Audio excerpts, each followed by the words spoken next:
بڑھیا کی پنچکی۔ ہندوستان کا چھٹا مغل بادشاہ اورنگزیب عالمگیر تھا۔ اس نے 1659 سے 1707 تک پورے 50 سال حکومت کی۔ وہ ایک بہت نیک دل اور دیندار انسان تھا۔ کہنے کو تو وہ ایک بڑے ملک کا بادشاہ تھا، لیکن اس کی زندگی اتنی سادہ نہیں تھی کہ لوگ اس کو دیکھ کر حیران ہوتے تھے۔ وہ اپنی ذات پر سرکاری خزانے کا ایک پیسہ بھی خرچ نہ کرتا تھا اور اپنی روزی قرآن مجید لکھ کر یا کپڑے کی ٹوپیاں سی کر کماتا تھا۔ اس کو اپنے دین اسلام سے بہت محبت تھی اور جہاں تک ہو سکتا تھا وہ اللہ تعالیٰ اور اس کے رسول صلی اللہ علیہ وسلم کے احکام پر عمل کرتا تھا۔ سرکاری خزانے سے غریبوں، محتاجوں اور طالب علموں کی بہت مدد کرتا تھا اور نیکی کے دوسرے کاموں میں بھی بڑھ چڑھ کر حصہ لیتا تھا۔ ایک دفعہ کا ذکر ہے کہ عالمگیر بادشاہ اپنے گھر والوں اور اپنی فوج کے ساتھ سفر کرتا ہوا صبح پنجاب سے گزرا۔ راستے میں راولپنڈی شہر سے 28 میل دور حسن ابدال کا قصبہ آیا۔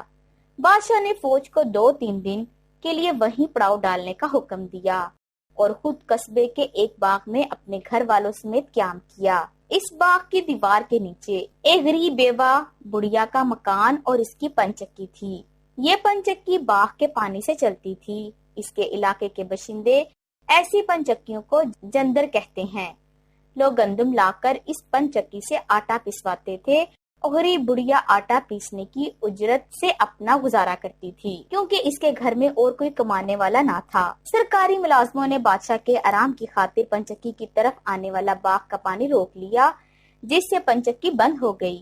اس طرح غریب بڑھیا کی روزی کا ذریعہ جاتا رہا اور اس پر فاقے گزرنے لگے۔ بادشاہ نے لوگوں کے دکھ درد اور ان کی ضرورتیں جاننے کے لیے کچھ آدمی مقرر کر رکھے تھے۔ انہوں نے بڑھیا کی پنچکی بند ہونے اور اس کی تکلیف کی خبر بادشاہ کو دی تو اس کو سخت دکھ ہوا کہ اس نے اسی وقت باغ کا پانی کھلوا کر پنچکی کو چلوا دیا۔ ساتھ ہی کھانے کے 2 بڑے تھال اور 500 اشرفیاں اپنے خاص خادم کو دے کر حکم دیا کہ یہ بڑھیا کو دے جاؤ اور میری طرف سے معافی مانگو کہ ہمارے یہاں آنے کی وجہ سے اس کو تکلیف پہنچی ہے۔ خادم نے یہ چیزیں فوراً بڑھیا کو پہنچا دی۔ دوسرے دن صبح بادشاہ نے چند ملازموں کو پالکی دے کر حکم دیا کہ پنچکی کی مالک بڑھیا کے پاس جاؤ، اس کو عزت کے ساتھ پالکی میں سوار کر کے یہاں لاؤ اور زنان خانے میں بادشاہ بیگم ملکہ کے پاس بھیج دو۔ انہوں نے ایسا ہی کیا۔